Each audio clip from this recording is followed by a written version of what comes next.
دنیا کے فیصلے پاکستان میں ہونے کا وقت آ گیا، چھوڑ کر جنگ کا میدان امریکہ اور ایران آ رہی ہیں پاکستان۔ ایرانی اسپیکر باقر کالباف کی سربراہی میں اعلیٰ سطح کا ایرانی وفد اسلام آباد پہنچ گیا۔ وزیر خارجہ عباس اراغچی بھی ایرانی وفد میں شامل۔ فیلڈ مارشل سید عاصم منیر، نائب وزیر اعظم اسحاق ڈار، اسپیکر ایاز صادق اور وزیر داخلہ محسن نقوی نے استقبال کیا۔ ایرانی اسپیکر کہتے ہیں، ہم اچھی امید کے ساتھ مذاکرات کے لیے آئے ہیں۔ اگر امریکہ ہمارے حقوق تسلیم کرتا ہے تو معاہدے تک پہنچنے کے لیے تیار ہیں۔ امریکہ حقیقی ڈیل لائے تو معاہدہ کر سکتے ہیں۔ ماضی میں امریکہ سے مذاکرات میں وعدہ خلافی سامنے آئی۔ باقر کالباف نے مناب اسکول کے شہید بچوں کی تصاویر ٹویٹ کر دیں، لکھا مناب اسکول کے شہید بچے میرے ہم سفر ہیں۔ ایرانی اسپیکر شہید بچوں کے بستے بھی اپنے ساتھ لائے ہیں۔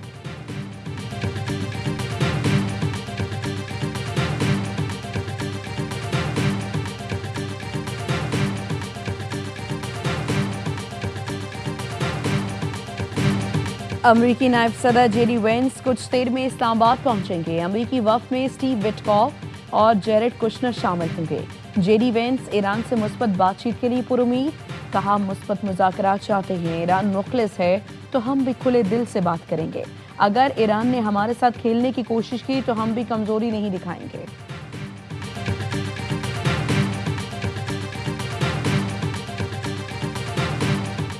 اسلام آباد مذاکرات کے لیے اچھی ٹیم بھیجی ہے۔ J D Vance, Jared Kushner, Steve Witkoff آج اسلام آباد میں ایرانی وفد سے ملاقات کریں گے۔ امریکی صدر ٹرمپ کی میڈیا سے گفتگو، کہا ایران کو ایٹمی ہتھیاروں کی اجازت نہیں دی جائے گی۔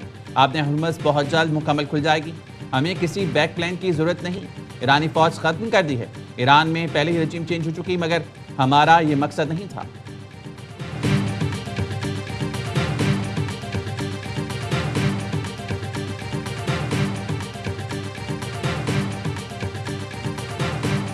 ڈیزل کی قیمت میں فی الفور 135 روپے فی لیٹر کی کمی کا اعلان کرتا ہوں۔ 385 روپے فی لیٹر آپ کو ڈیزل مہیا ہوگا۔ پیٹرول کی قیمت اس میں آج مزید 12 روپے کمی کا اعلان کر رہا ہوں۔ وزیر اعظم نے پیٹرولیمی مصنوعات کی قیمتوں میں کمی کر دی۔ ڈیزل 135 اور پیٹرول 12 روپے فی لیٹر سستا کرنے کا اعلان۔ مٹی کا تیل 17 روپے 33 پیسے فی لیٹر سستا۔ قوم سے خطاب میں وزیر اعظم نے کہا ڈیزل کی قیمت میں کمی سے زرعی شعبوں کو آسانی ہوگی، پبلک ٹرانسپورٹ کے اخراجات بھی کم ہوں گے۔ حکومت کی اولین ترجیح ہے عوام کو ریلیف کی فراہمی ہے۔ پاکستان کو اللہ تعالیٰ نے میزبانی کا یہ جو شرف عطا فرمایا ہے، یہ صرف پاکستان کے لیے نہیں بلکہ عالم اسلام کے لیے لمحہ فخریہ ہے۔ خاص طور پر فیلڈ مارشل سید عاصم منیر اور ان کی ٹیم کو دل کی گہرائیوں سے تحسین پیش کرتا ہوں، جنہوں نے انتھک محنت کے ذریعے جنگ کے شعلے بجھانے اور فریقین کو مذاکرات پر راضی کرنے کے لیے ایک کلیدی اور تاریخ ساز کردار ادا کیا۔ اسلام آباد میں مذاکرات پاکستان نہیں عالم اسلام کے لیے فخر کا لمحہ ہے۔ خلیج میں اب جنگ نہیں، امن کی باتیں ہو رہی ہیں۔ وزیر اعظم شہباز شریف کہتے ہیں، میری تجویز پر امریکہ اور ایران نے آج جنگ بندی پر اتفاق کیا۔ میری دعوت پر دونوں ملکوں کی قیادت اسلام آباد آ رہی ہے۔ جنگ بندی کوششوں میں اہم کردار ادا کرنے پر نائب وزیر اعظم اور فیلڈ مارشل کو خراج تحسین پیش کیا۔ جنگ کے شعلے بجھانے میں فیلڈ مارشل کی خدمات تاریخ ہمیشہ سنہرے الفاظ میں یاد رکھے گی۔ وزیر اعظم کے سینئر وزیروں اور دیگر حکام سے مشاورت، شہباز شریف نے کہا، ہمیں امن کے لیے دنیا کی حمایت حاصل ہے، جیت امن اور انسانیت کی ہوگی۔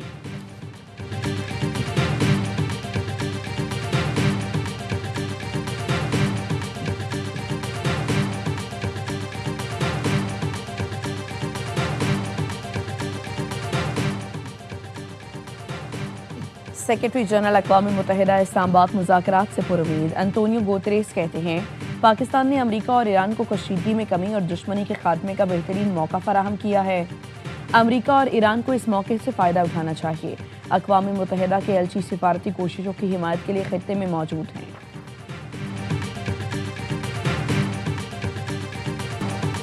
امن کے نئے دور کی شروعات، اسلام آباد میں مذاکرات، پاکستان دنیا کی توجہ کا مرکز بن گیا۔ عالمی میڈیا کے کیمروں کا رخ اسلام آباد کی طرف، دنیا بھر سے مہمانوں کی آمد کا سلسلہ جاری۔ مذاکرات میں خلیجی ملک چین اور روس کی بطور مبصر شرکت کا امکان۔ پاکستان کا غیر ملکی مندوبین اور صحافیوں کے لیے ویزا آن ارائیول کا اعلان۔ نائب وزیر اعظم اسحاق ڈار نے ایکس پر لکھا، اسلام آباد مذاکرات کے لیے آنے والے وفود اور صحافیوں کا خیر مقدم کرتے ہیں۔ تمام فضائی کمپنی سے درخواست ہے وہ ایسے تمام افراد کو بغیر ویزا بورڈنگ کی اجازت دیں۔ ویزا داخلہ وزیر داخلہ محسن نقوی کی زیر صدارت سیکیورٹی انضمام سے متعلق اجلاس، تیاریوں اور سیکیورٹی پلان کا تفصیلی جائزہ، وفود کے مہمان نوازی اور سیکیورٹی کے ہر ممکن اقدامات یقینی بنانے کی ہدایت۔ وزارت داخلہ میں کنٹرول روم بھی قائم کر دیا گیا۔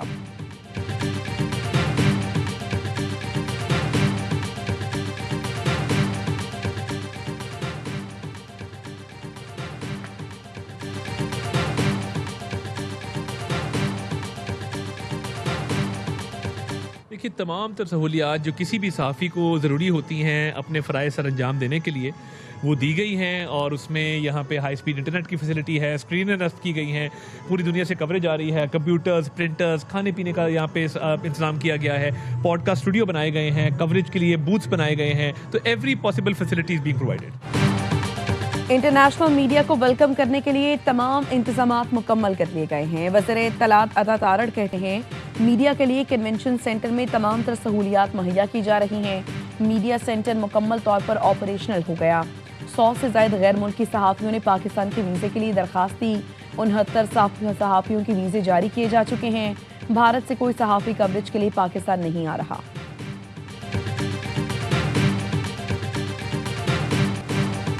آبنۂ ہرمز سے امریکی جہاز گزر سکتے ہیں۔ مذاکرات کے آغاز سے پہلے ہی ایران کا بڑا اعلان۔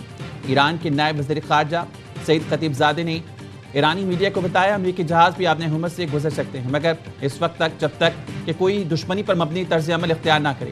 آبنۂ ہرمز کھلی ہوئی ہے۔ تکنیکی وجوہات کے باعث جہازوں کے لیے ضروری ہے کہ وہ ایرانی افواج کے ساتھ رابطہ رکھیں۔ ہم آبنۂ ہرمز پہ محفوظ راستوں کے ذریعے ان کے محفوظ سفر کو یقینی بنائیں گے۔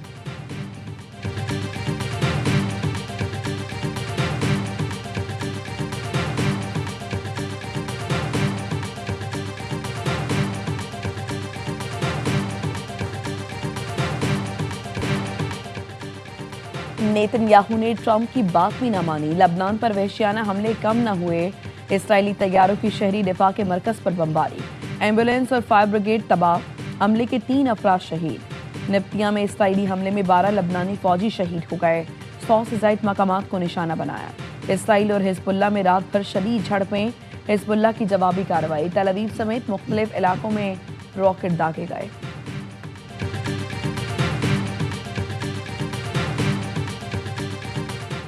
وزیراعظم شہباز شریف سے سعودی وزیر خزانہ کی ملاقات۔ نائب وزیر اعظم اسحاق ڈار، فیلڈ مارشل سعید عاصم منیر، وفاق کے وزراء بھی موجود تھے۔ پاک سعودی عرب تعلقات اور معاشی امور پر تبادلہ خیال۔ تجارت، سرمایہ کاری اور معاشی ترقی سمیت مختلف شعبوں میں تعاون کو وسعت دینے پر تبادلہ خیال۔ وزیر اعظم شہباز شریف نے سعودی وزیر خزانہ کے اعزاز میں شائع دیا۔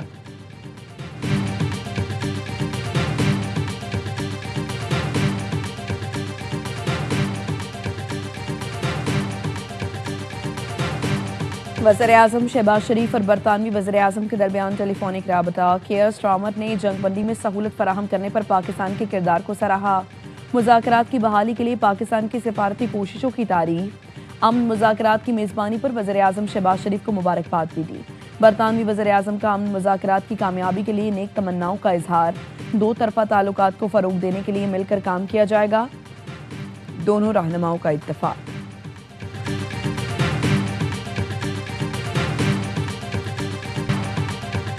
امن کا پلان پاکستان کے پاس ہے، دنیا کے پاس کوئی پلان بھی نہیں، بلاول بھٹو نے بتا دیا۔ اسکائی نیوز کو انٹرویو میں کہا، ایران اور امریکہ میں جنگ بندی کرانا، براہ راست مذاکرات کی میز پر لانا پاکستان کی بڑی کامیابی ہے۔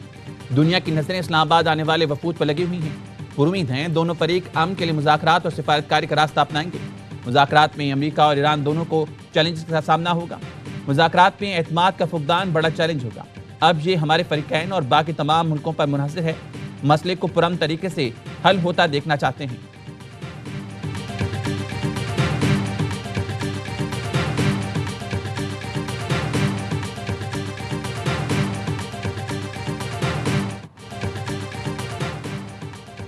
کامیاب مذاکرات کے لیے جنگ بندی کی شرائط اہم ہیں۔ امریکہ میں پاکستانی سفیر رضوان سعید شیخ کی الجزیرہ سے گفتگو۔ کہا جس ماحول میں بات چیت ہو رہی ہے وہ نازک ہے، جنگ بندی کی شرائط پر عمل درآمد ہونا چاہیے۔ ابتدائی معاہدے کی مختلف تشریحات پیش کی گئی ہیں جس نے لڑائی کو روک دیا تھا۔ لبنان سے متعلق خصوصی طور پر مختلف تشریحات پیش کی گئی ہیں۔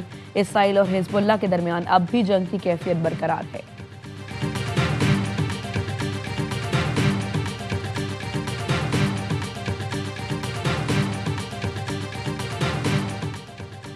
وزیر اعظم اور فیلڈ مارشل کو نوبل انعام ملنا چاہیے. پاکستانی نژاد ریپبلکن ساجد طارق کہتے ہیں امریکی نائب صدر جے ڈی وینس کی آمد بتا رہی ہے مذاکرات نتیجہ خیز ہوں گے. پاکستانی نژاد ڈیموکریٹ ڈاکٹر آصف ریاض قدیر کہتے ہیں آج خطے میں پاکستان کا قائدانہ کردار تسلیم کیا گیا. دنیا بھر میں اوورسیز پاکستانیوں کے سر فخر سے بلند ہیں. علامہ طاہر اشرفی کہتے ہیں پاکستانی قیادت کی محنت کی وجہ سے امن کا قیام ممکن ہوا.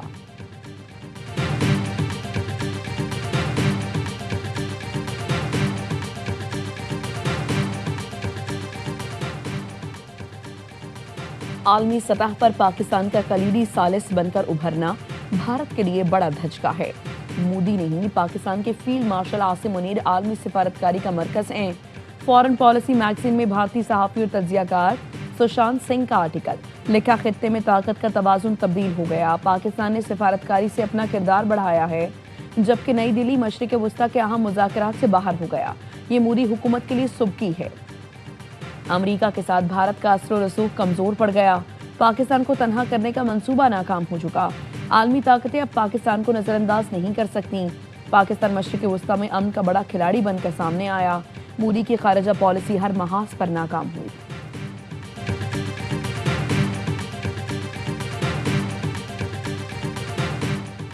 فیصل آباد کے علاقے نشاد آباد میں 2 موٹر سائیکلوں میں تصادم اور 2 افراد جاں بحق 2 زخمی ہو گئے. ریسکیو حکام کے مطابق جاں بحق افراد کی شناخت محسن اور محمود الرحمان کے نام سے ہوئی. لاشوں اور زخمیوں کو اسپتال منتقل کر دیا گیا.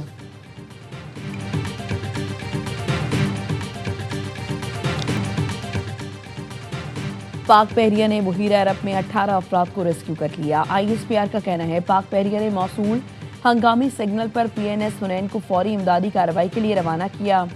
شمالی بحیرہ عرب میں کامیاب سرچ اینڈ ریسکیو آپریشن کیا. چین، بنگلہ دیش، میانمار، ویتنام اور انڈونیشیا کے شہریوں کو بچا لیا گیا. بحریہ کے ماہرین نے تجارتی جہاز پر آگ بجھانے میں معاونت کی. عملے کو طبی امداد دی. ریسکیو کیے گئے افراد کو کراچی منتقل کر دیا گیا.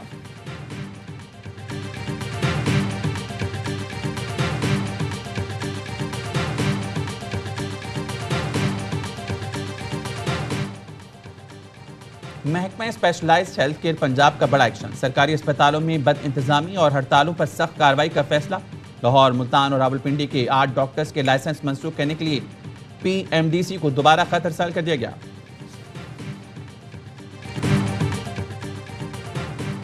راولپنڈی کی ایک اور مایوس کن کارکردگی. HPL PSL 11 میں لگاتار 5ویں میچ میں شکست. کوئٹہ گلیڈیٹرز نے 61 رن سے آؤٹ کلاس کر کے دوسری فتح اپنے نام کر لی. پنڈی کی ٹیم 183 رنز کے تعاقب میں 121 پر ڈھیر.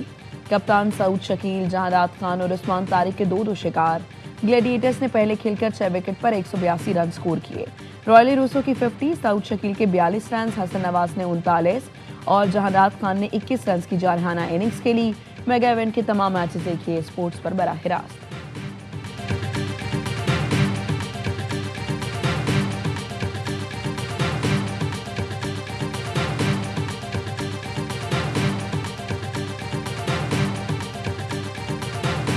پلاننگ اچھی نہیں ہے. ٹاس بھی جیتتے ہیں. ہر چیز آپ کے فیور میں ہوتی ہے. بالنگ اچھی ہونی چاہیے تو بالنگ اچھی نہیں ہوتی اور 15 بال پہلے پوری ٹیم آؤٹ ہو رہی ہے. پنڈیز کی ٹیم کو یہ سوچنا چاہیے کہ کیا پچھلے 2 دن کے میچز نہیں دیکھے انہوں نے کہ چیز کرتے ہوئے کتنی مشکل ہو رہی ہے. آپ ٹاس جیت کے آپ پھر غلط ڈیسیژن لے رہے ہیں. چلے کپتانی نہیں نہ چھوڑنی, آپ اپنا نمبر چھوڑ دیں, تھوڑا نیچے آ جائیں. رضوان کو کپتانی نہیں چھوڑنی تو اپنا نمبر ہی تبدیل کریں. سابق کرکٹرز کا ہر لمحہ پرجوش PSL اسپیشل میں اظہار خیال. باسط علی نے کہا جب فارم اچھی نہ ہو تو کپتانی میں بھی مسائل ہوتے ہیں. پنڈیز کی پلاننگ اچھی نہیں. کامران اکمل نے کہا پنڈی نے ٹاس جیت کر غلط فیصلہ کیا. اداکار عدنان جعفر بنے مہمان. سامنا کیا وسیم بادامی کے معصومانہ سوالات کا.